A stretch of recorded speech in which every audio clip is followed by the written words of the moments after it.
the next thing that showed up was Pachamama. And she wrapped her arms around me and cradled me. She also explained to me, like, you are me. You are, like, you came from me. You're a creation from me. And understanding that connection, you then understand, well, she made me, I am her, but also like the trees are her, the animals are her. And it's this realization that, oh my gosh, it's all exactly the same. There's no disconnect at all. And then you realize that when we talk about, taking care of the earth, it's not just this like charitable kind of good deed that we do. If you don't care for the earth and you aren't taking care of the earth, you're actually committing treason against yourself. My name is Amanda. I live in Washington, D.C.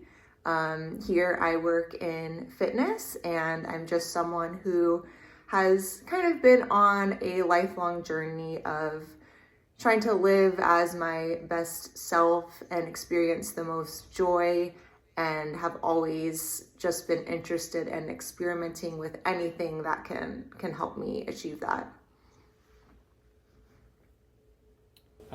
So what led you to trying the medicine, ayahuasca?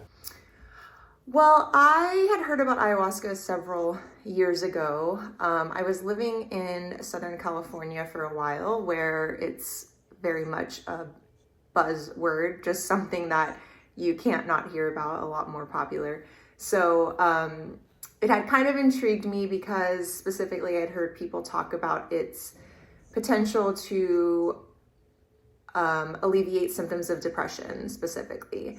And I've dealt with depression, major depression disorder, for over a decade, have tried various forms of treatment, and more or less I've been able to treat it in the extent that I'm able to mostly cope with it and live a pretty normal life. But especially over the past couple years prior to my ayahuasca journey, I just felt like I was a little bit in a plateau with that, both with my depression and with my spiritual growth. So that's when I decided that I was ready to be really brave and go for it. And I booked my trip to Peru. And when I spoke to you before this, you told me that being depressed is almost as bad as depression. Can you tell me what you meant by that? Yeah, I think that likely anyone who has experienced major depression, I hope, will resonate with that, because once you've been that low in the state that depression takes you to, there's always a fear of going back there because it took so much work to get out of it. And I find that I often am living with that fear. So if, even if I'm not depressed, I just have this fear of getting there again, and I'm trying to do whatever I can do to avoid it. And it's really scary. And I do think that oftentimes that anxiety or fear of returning there is just as bad as the actual experience with depression itself. So in order to drink ayahuasca, you had to be off antidepressants, right? Right. How did you manage that? That was for me probably the biggest doubt I had, because I had been consistently on SSRIs for 10 plus years, and I was really concerned about my ability to get off of them, altogether. So, I did it. I knew I was going to do it right. I wanted to do it as safe as possible. So I did have a therapist that I was working with who helped kind of, therapeutically guide me through that. And then I did go to my doctor to learn how to get off of it gradually rather than just kind of cold turkey. And so it was just a matter of every month or so, I was reducing the dosage a little bit more and a little bit more. And I definitely was kind of bracing for impact for most of that, I think. But I kind of surprised myself with that. And I tell people a lot of times that preparing for the ayahuasca journey was just as powerful as the ayahuasca journey itself, because it taught me to trust myself and taught me that I know myself and I know what I need. And one of my mantras now is like, I can do hard things. And that's one of the things that it taught me. So during that process, when you were tapering off that medication, what helped you to get through it? A lot of things. Yes, when I'm going to do something, I really do it. So I knew that if I was going to taper off the medication, I was going to do everything I could to be able to cope with it. I knew what my triggers were and I avoided them. So I was on social media less, and I really, really protected myself. I just protected myself from being in situations that I knew wouldn't be good for me. I was just extra careful with caring for myself. I ate really well. I was really on point with my nutrition. Simple things like I drank a lot of water. I made sure to take my vitamins. Some weeks did an extra session of therapy, and I communicated to a lot of people in my life that I was going to be doing this so that they could know. Like, even I'm lucky enough that I worked somewhere where I could voice this to, like my bosses, for example. And so I could say like, hey, if I'm off a little bit, this is why. And what that did was it gave me permission to not be okay. And I think that was really a big part of why I was okay, because I knew, hey, if I do need a break or if I'm not doing well, I actually now have permission to be able to call who I need, ask someone to like come over and stay with me, take a day off of work. And that was really important, and kind of like, to me, showed the importance of destigmatizing mental health and for people to be able to talk about it in that way. Because that, if I had to hide it, that I was coming off of antidepressants and potentially my moods were out of whack, that would have been much more difficult for me. But there were even simple things like I would make myself really comfortable when I came home at the end of the day. Like, I got a really soft blanket and I would drink a hot cup of tea, and it was almost like I was caring for myself like I would care for someone else. And also realizing that when you know that your mental health is not in a great place, why not treat yourself the way you would if you were physically sick? So, when I'm physically sick, I need to rest and I need to be comfortable. And maybe I need to have someone over to make sure I'm okay. And that was really, really comforting for me. I talk to a lot of people who have that issue of like stopping antidepressants is what's stopping them from drinking ayahuasca. So kudos to you. Thank you. It's amazing that you were able to do that. Yeah, and I would say to those people too, don't do it safely, for sure. There's so many safe ways to do it, but also if you try and it doesn't, like I always told myself, I'm going to try, but I'm also not going to be stubborn. So if I get to the place where it's not going to work, I'm not going to be able to come off of it, then I'll go back on. And I think that permission to myself also helped a lot too. Okay, so you went to Peru, right? I did. I went to Peru, which was amazing because I had just always wanted to go to Peru anyways and see Machu Picchu. And it was just, oh my gosh, it was wonderful and beautiful in every way. And what center did you go to? I went to Etnica's in the Sacred Valley. I did a lot of research ahead of time. I wanted to make sure I was in a really safe place and a really authentic place. Those things were really important to me. So I knew that I wanted experts on the medicine, people who really understood the ritual, and this was part of their culture. And so I picked Etnica's because, number one, I knew that there were going to be multiple masters and shamans there to share their tradition and facilitate the ceremony.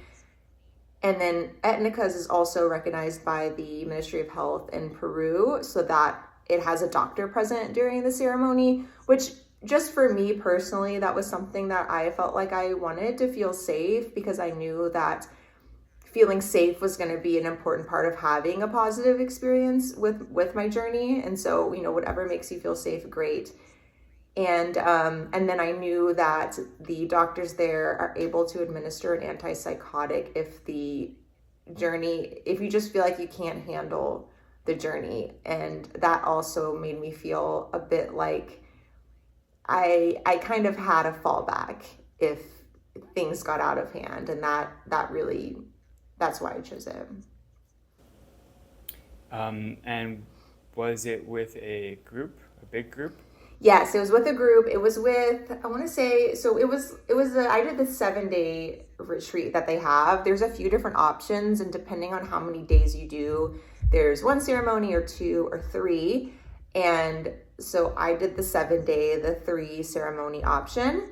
And each ceremony, I want to say, had maybe like 14 to 16 people. And there's a few people who were there for the full 7 days. So, we were in every ceremony together. And then there were a few people that kind of like filtered in halfway. But yes, it was definitely a big group, which is something to know about yourself, how you're going to feel in a big group. And were you able to do other activities with them in and around the ceremonies? Yeah, the great thing about Etnica's is they have some volunteer experiences that are filtered into the week. And, the idea is really that so much is given to you through this ayahuasca experience. And part of kind of like expressing your gratitude is giving back. And the volunteer experiences were great because they're so closely, and because works so closely with the organization, like on the ground, that you could really kind of like see that you were actually helpful. You could kind of directly see the help, but it was also really grounding. One of them was a dog shelter where we went to, and we cleaned the cages and walked the dogs and fed them. And so it was great to be able to like help in that way, but also just so grounding. And, I felt so connected to Pachamama and to Mother Earth, like during this trip, that to be around animals felt so good to me. And then we had one at a local elementary school. And so that was also just getting to feel your inner child and be around kids was also something that just kind of helped bring you back to earth and ground you. Absolutely. So tell me about your first ceremony. Sure. Such a loaded question. My first ceremony was, in a sentence, I would say it was loving and taxing at the same time. Where should I start? I mean, there's so much. Good question. Okay, tell me about the physical space. Was it a maloka? Was it during the day? Tell me about the setting. Okay, it was in a maloka. So it's this, circular space, and they've got the little cots all the way around the maloka, and everyone's kind of got their own little area. It was at night, and it was freezing cold.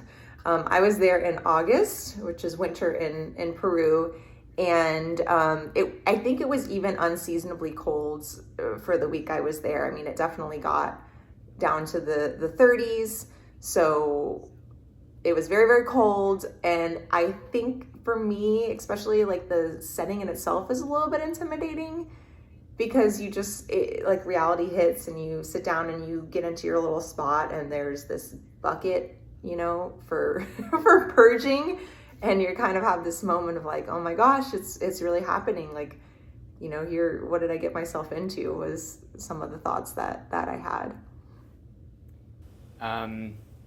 And there was no fire, right? I'm guessing. There was no fire. We did have these, I was covered in layers. I had a hat, I had like 5 different sweatshirts. I was way more dramatic about the temperature than anyone else in my group. they gave me an extra blanket, and then we had like hot water jugs that you could kind of like put underneath your blanket to try to stay warm. Nice. Okay. Yeah, one of the things about Colombian ceremonies that I like is that there's always a fire. But one of the things about that is that, like in the Shipibo ceremonies or in other ceremonies, it's in darkness. There's more visions. Were the shamans Shipibo or? Two of them Peru? were, yes. Yes, one Shipibo and two, it was either two Shipibo and one hero or the other way around, which was nice to kind of have the two different traditions. Okay.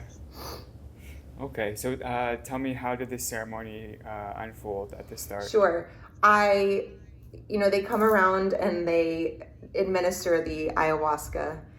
And really, there were only, when it comes to figuring out the dose, there were really only two questions, which were kind of, do you tend to be lightweight when it comes to alcohol, so to speak, was one of the questions. And, I said, yes, absolutely. So I was definitely very hesitant for me, I wanted to lean on the side of like less of an experience for my first ceremony and kind of build up from there. So I had a little quarter shot of the ayahuasca, and I remember it was time to drink it, and I kind of like hesitated for a moment, and I looked over to the side, and along the wall were really all the helpers. So there's all the psychologists and the doctor, and I looked over at them, and one of them just kind of like went like this. It's like, okay. And then I drank it, and it was very, very smooth going down. Wow. For this ceremony, it's not, for me, it's not the best taste. It's very difficult to swallow. So while it didn't taste amazing, it did feel like really smooth going down. And then I just kind of closed my eyes. I was sitting up in the bed and just tried to kind of like relax and focus on my breath and notice any physical sensations that might come up. I don't think it took long for me.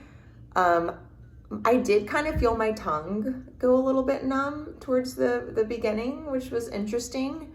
But when I knew that it was definitely starting to hit was I broke out into laughter, just like hysterical belly laughs.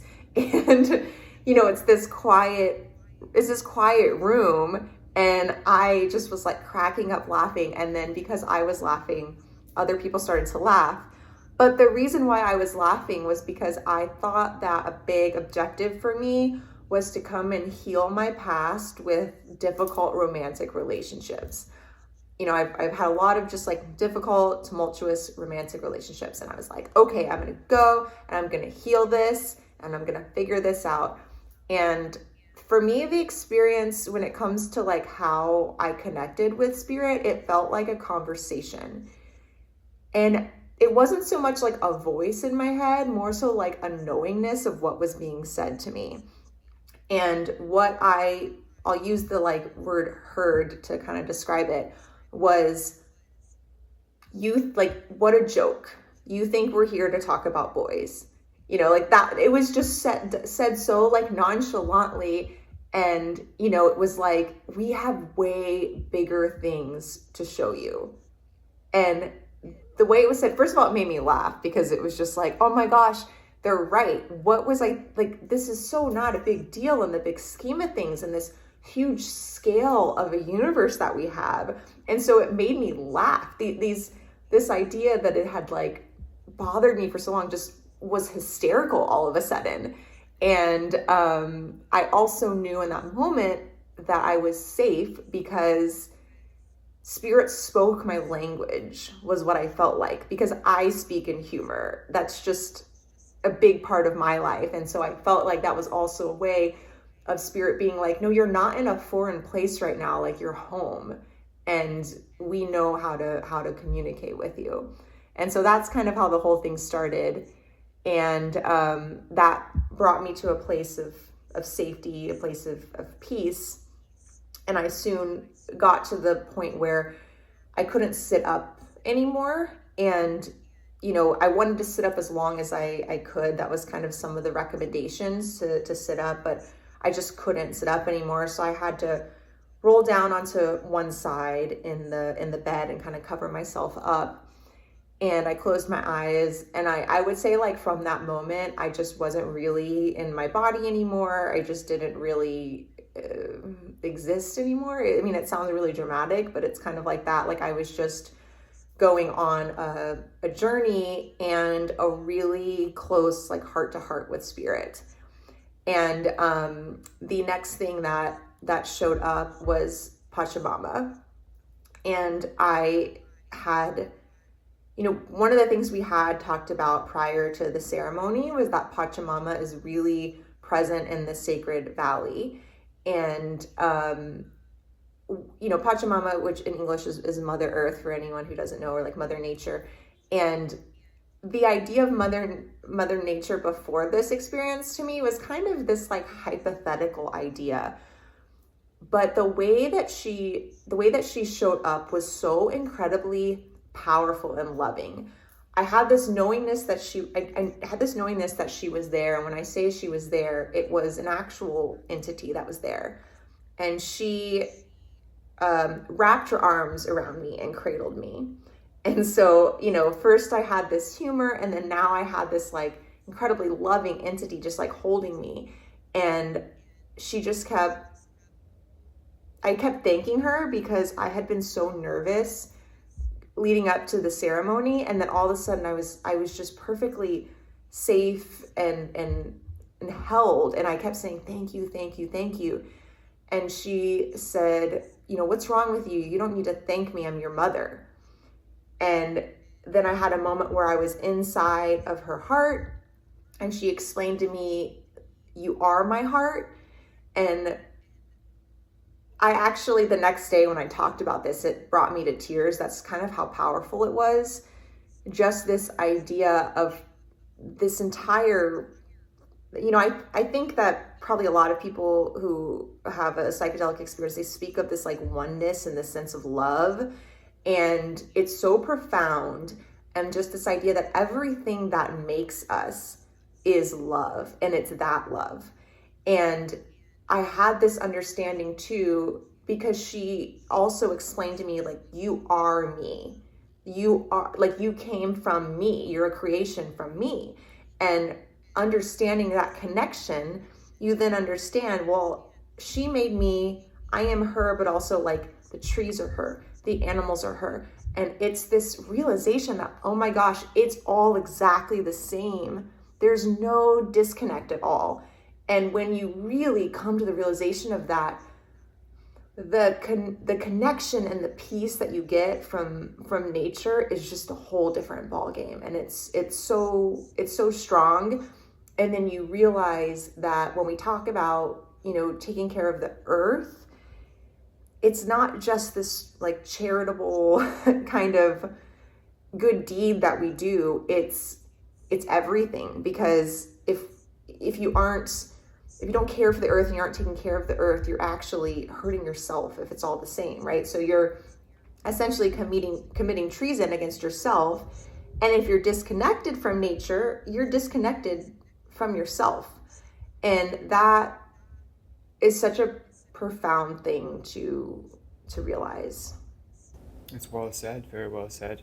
Thanks. I feel like when I had that realization, a lot of the struggles, and I had mild struggles with addiction, but a lot of those struggles disappeared once I started to realize what you're talking about. It's life-changing. It really is. And I think that just hearing me say that is very different from the experience of knowing it, because it becomes not something that you just kind of believe in faith, but it's something that you know, and that is very, very different. Yeah. And yep. Oh, I was gonna say Pachamama kind of became the guide for that ayahuasca journey in a lot of ways, and it became my teacher in that sense. And so a lot of the experiences that I had along that ceremony were led by her. And a really good example of that, which I think is kind of one of my most profound lessons from the journey, was a moment where I started to see spiders, and it kind of made me a little bit nervous because I felt that I had a fear, which I probably, if I were to do ayahuasca again, I would really work on this, but I had a fear of things turning dark or it getting out of control into a place where I couldn't manage it. And so when I saw the spiders, I thought, what's going to happen? Is this going to turn into some giant spider that's going to eat me, or what's happening? And so I told myself that this was my journey, and this is my mind, this is my brain, and I don't want spiders to be here. And so I told myself I was going to turn the spiders into fairies, and then I did.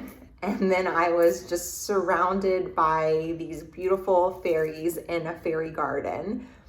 And Spirit spoke to me and said, this is your gift in life. You take what comes to you and you turn it into magic.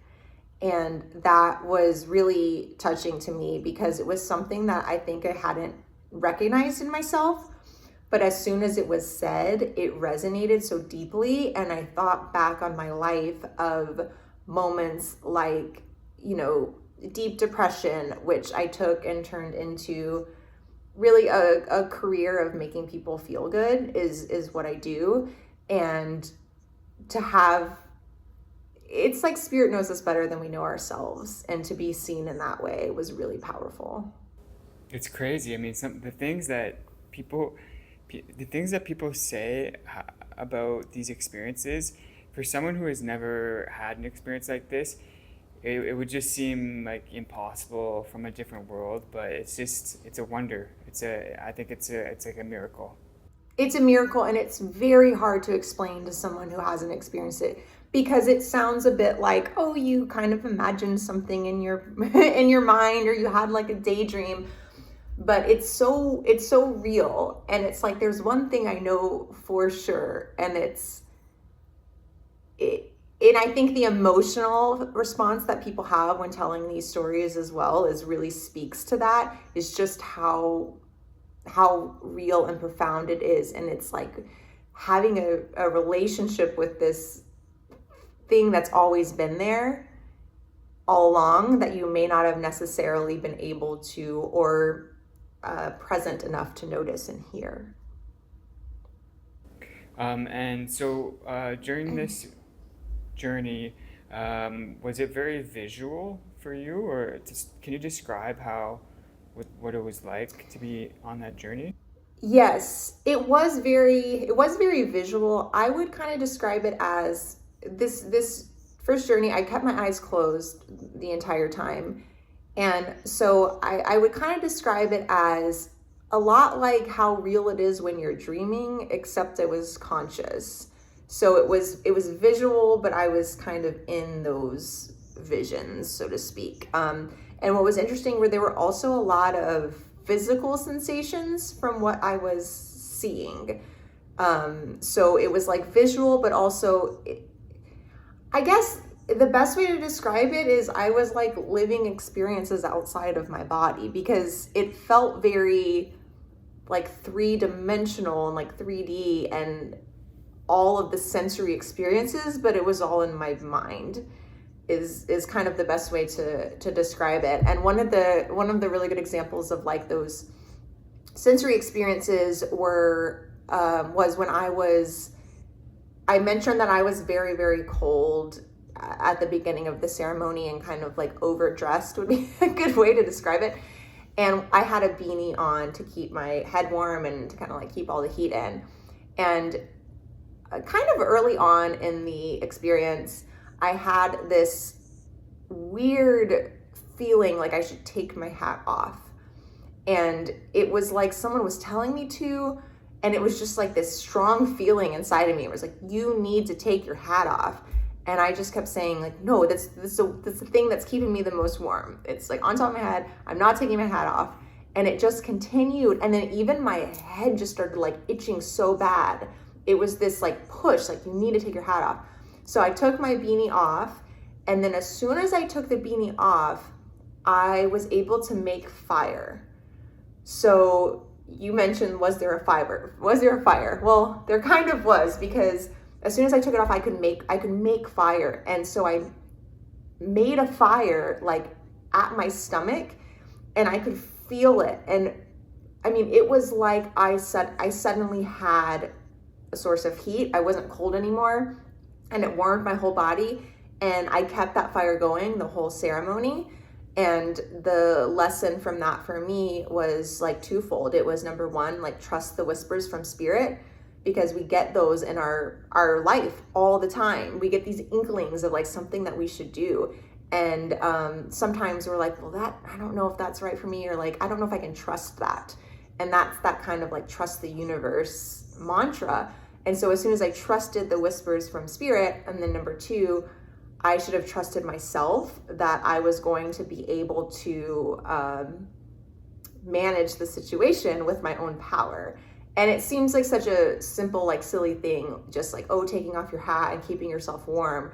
But I was very much able to understand. And I think that's how spirit talks to us in a way that we're going to understand and we're going to be able to interpret. And so I, for whatever reason, just felt like I was very much able to understand what was being taught to me based on little moments like that, where, you know, it was such an interesting way to communicate that, but it was like, okay, I got it. And a lot of times once I would understand the lesson and really like embody it, the dream would go on to the next step. And then it would be like, okay, yeah, understood. And it was just so incredible to speak and understand in that way. And I don't think it stops with the ayahuasca journey, because it's always there. That's the thing. Ayahuasca is medicine, right? It's not a crutch, and we don't need it. I think that's like what I really understand. It may help us get there easier and quicker, but it's not a necessity. Because if you really were, I mean, I strongly believe that if I had turned the lights off, and if I had been in that room and not had ayahuasca, I think I could have still heard that. You know, it may have taken a lot more focus, a lot more skill when it comes to quieting my mind. And so I say that because I think that we can hear these lessons from spirit in our daily life if we really listen, and if we really take the time to be quiet and sit still. And so first ceremony is finished, and what did you do after? Was there integration or activities? The next day we had a group kind of discussion where everyone got to share what they experienced. I was exhausted the next day. I mean, I tried to take a video of myself just kind of debriefing what happened, and like my voice was hoarse. Like that's how tired I was. I had a little bit of purging in the first ceremony, but not a lot. So we had this group discussion the next day with the shamans present, and everyone just shared about their experience. And that was a really odd thing for me, because I was shocked to hear that a lot of people didn't connect with the ayahuasca in the first ceremony. And there were people who, I mentioned I had about a quarter of a shot. There were people who had a full shot, 2 full shots. And when they talked about their experience, sometimes it was like, well, I didn't really experience anything at all. Or they would say something like, well, I saw some shapes. I kind of like felt this physical sensation. And, when it got to me, I had this long, epic narrative of this huge journey that I had gone through. And it felt a little bit lonely, and that I was the only, there was one other participant that first ceremony that had a pretty like profound experience, but other than that, it felt a little bit lonely, and that I wanted to be able to share that experience and have more people who had been there and understood what I was talking about. And then I think a lot of people felt jealous of my experience, which just kind of made me really sad, because I would describe it as like survivor's guilt is one way to talk about it, where I just wanted everyone to have that experience. And then when I was realizing that they didn't, and there are people who were genuinely sad and like let down that they didn't connect with the medicine, and they wanted to know what I did, and I didn't really have an answer for them. I really didn't. And maybe it had to do with the fact that I have done a lot of meditation in my life, and so I'm able to kind of like quiet my mind and center and focus. But I told my story, and people were just kind of blown away. And it was difficult because I told my story in English, and then it had to be translated to Spanish, and then translated into the indigenous language, and then back the other way. So I don't feel like I got as much interpretation as I would have liked, but I also don't think I needed it, and maybe that's why. But I was so tired after the first ceremony, both physically and emotionally and mentally. It was like I had done 100 years of therapy in one night. So you can imagine, if you've ever gone to therapy before, the energy that it takes to do an hour of therapy, and that had just gone on for 6-7 hours. So I was mentally, emotionally exhausted, physically exhausted because we were fasting. And so I made the decision to skip the second ceremony, and took the day off, and I ate and got some rest, and kind of started preparing myself for the third ceremony. Okay. And tell me about the third ceremony. The third ceremony was like night and day from the first ceremony. I definitely was still quite tired going into the third ceremony. Still kind of recovering from the first. So I went in, I had some doubts of kind of thinking, oh man, I had such a great experience the first time. Now what's going to happen? Am I going to have the same great experience, or am I not going to connect? Kind of like a sense of pressure, where I need to repeat that great experience that I had. And I requested less ayahuasca than I had the first time. So it was, maybe like a little tiny bit at the bottom of the shot glass. And when we drank it, it did not go down smooth. I mean, it burned, and the second it hit my stomach, it was terrible feeling, where I wanted to throw up immediately. But I know from like something our facilitators told us, you want to try to keep it down for, I think it's like 10 or 15 minutes, so that the ayahuasca has time to, affect your full system before you vomit. So I just the first several minutes was just me sitting there like, don't throw up, don't throw up, and breathe. And I felt physically horrible. And then it happened very fast. I mean, I was feeling the effects so quickly, and it was definitely within a few minutes that I was like, I need to get out of the room, and I'm definitely going to purge like crazy. And so one of the facilitators came to get me and took me out of the Mailoka, and I went into the restroom there inside the Mailoka, and it was very, very scary, really, because there were visual effects to the ayahuasca, which I hadn't noticed the first time. So there were things like the toilet was like morphing shapes, and nothing made sense to me visually, which was very scary. And then I also didn't know what was going on with my body physically. I mean, it was just like, it felt like there was something really, really awful inside of me that like needed to come out, but like wasn't going to come out without a fight. And it felt awful. So I came out, and one of the facilitators was there, and I think she kind of saw the panic in my face. I told her I can't go back into that ceremony. For anyone who's an empath, especially, something to know going into the ceremony, if it's going to be a group, is that you'll hear a lot of strong emotions from other people, and you'll potentially hear other people purging. And when you're already an empath and then you take this medicine, for me it became more profound. I could feel people's pain, so that made it difficult to be in the room for me. And so the facilitator kind of guided me to this room to the side of the Mailoka that was a medical unit. And I'm glad they had that. There were actually a couple people who became very dehydrated and had to get fluids via IV. And so it's nice that they do have that area. So I went back into that little room, and I had like a doctor on one side holding my hand. I had the like psychologist at my feet who were talking me through it, but I couldn't find a comfortable place in my body or my head. So I couldn't. Opening my eyes was terrifying with all the kind of like shapes and morphing. I really didn't like it.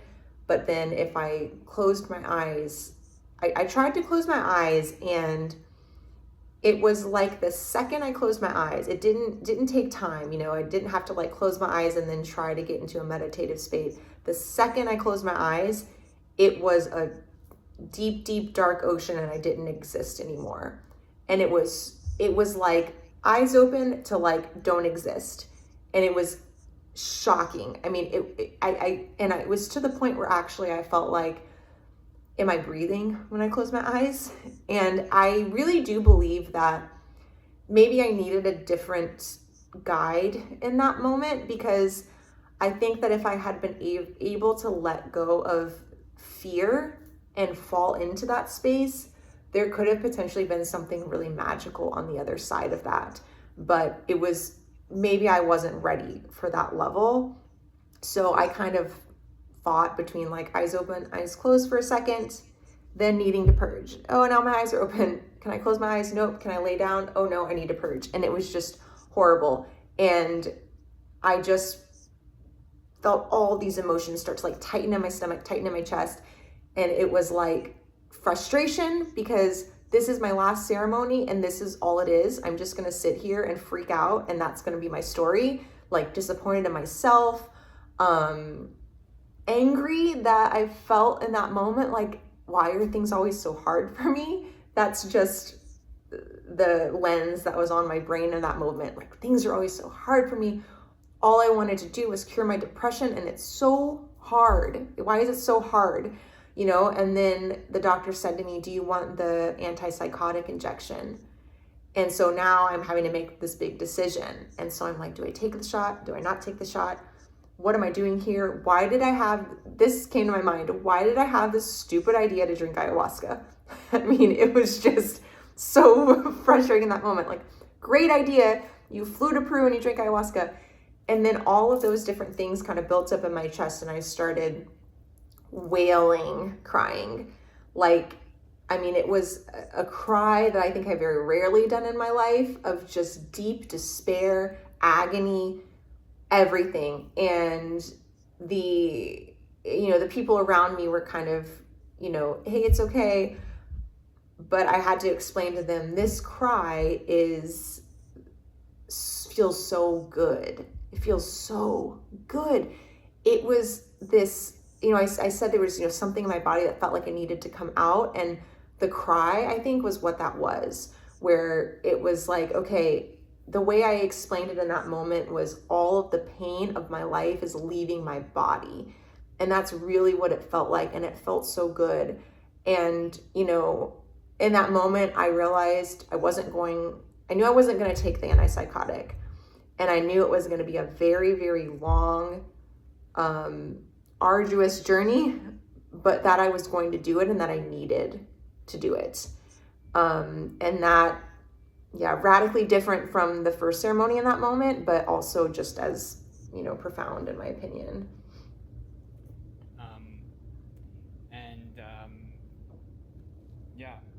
Coming away from that ceremony, are you glad that it was difficult, or did it have a lasting impact on you? I'm glad, yes, I'm glad it was difficult, for sure. It was, I often now in my life, when I have to do something difficult, I remember that, and I know for a fact that I can do it, because I'll tell myself I did that, because that ceremony, it was about probably 8 hours before I could even walk without someone assisting me. So it was very, very, very long. And so I tell myself, if you could spend 8 hours in hell, is kind of a good way to describe it, then you can do anything. And there's something really powerful to learning about your own resilience, and that does very much affect my life. I mean, the other thing that's, there's a lot of lessons that came from it. It wasn't just difficult. I think that there were lessons along the way, and maybe they were just harder lessons than the ones I learned in the first ceremony. I do think that like Pachamama was so present in the first ceremony, and the second ceremony, I felt like I met Mama Ayahuasca, and she had tough love. And so in that way, the lessons were just harder to learn. And one of the lessons that I learned was that, I had been trying to treat my mental health and the way that Western society kind of views it, which is like there's something wrong with your brain.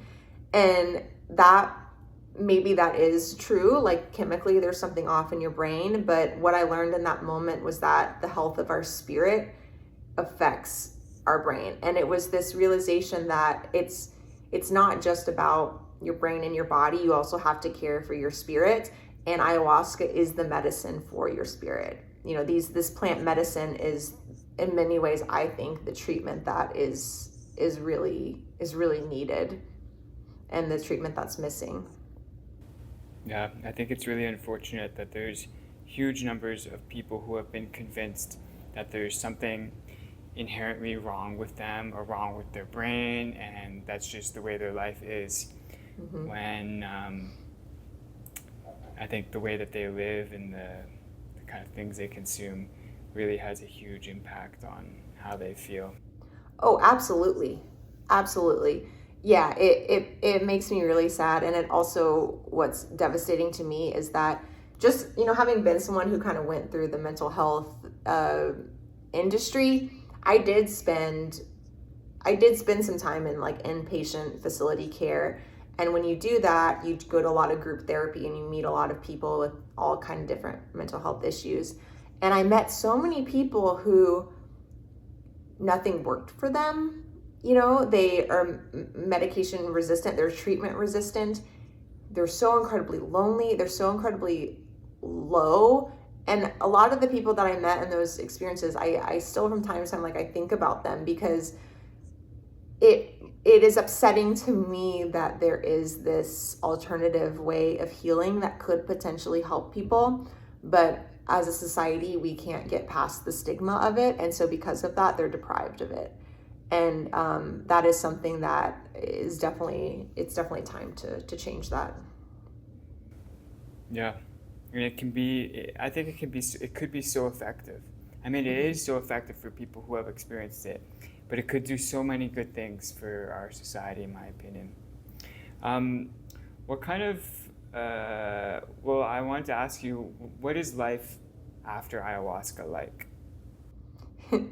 It is, I'm just laughing because it's like such another big question. Your questions like in themselves could be an entire hour.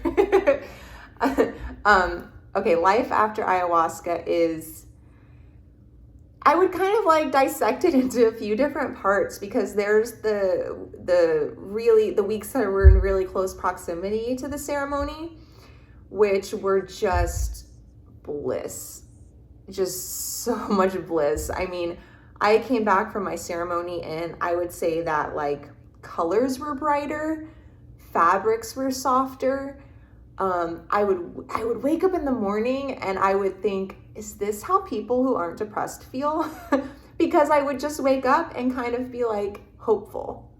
The hope is like a big part of not being depressed, where it's like I would just wake up and I would think this is probably going to be a good day, and I would have no struggle getting out of bed, and I would just like go to work and I would have a nice day. And that sounds very simple, but That's the difference between being depressed and not. And I just was kind of like just basking in all of it and still processing too. Not all of the lessons came immediately in that ceremony. So I did a lot of journaling and had more epiphanies, more realizations.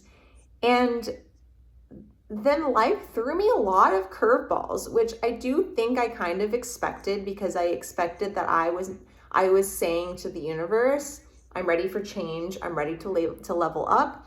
And that means living a different life in a lot of ways. You can't live exactly the same. So I just had a few kind of things pop up that were upsetting in my personal life. I had some earthquakes at work and changes in my job. I moved apartments, left the place I had been living for 5 years. So my life kind of like on paper completely changed in a lot of ways after the ayahuasca ceremony. And I think I'm still understanding that change and going through that change. I made a really big professional decision in April, and my life is expanding. I think my life is expanding, and I do sometimes feel frustrated because that high that I felt for this first several weeks after ayahuasca, it did fade, that like serotonin high that I had, it did fade. But there's also a level of peace that comes with knowing that you aren't alone, and that spirit has your back, and that the universe has your back. So even if I'm not in this amazing place, or I have moments where I'm down,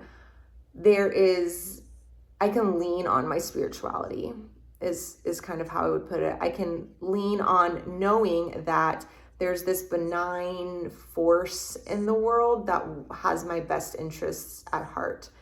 And, I live alone, but I very much believe that I am never alone, because of all of the entities and spirits and energies that showed up for me in those ceremonies that I know are very real and loving in my life.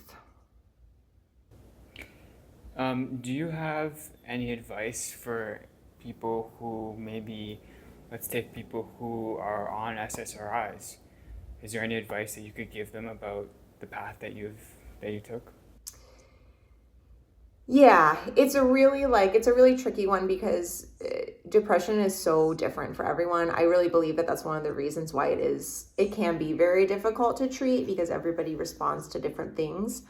But probably a couple of the most powerful things are, number one, knowing yourself and this condition as best as you can, knowing what makes you feel good and makes you feel better, knowing what makes you not feel good and not feel better. So for me, for example, alcohol is one of those things. I don't really drink alcohol because I know that it is a depressant and going to, affect me.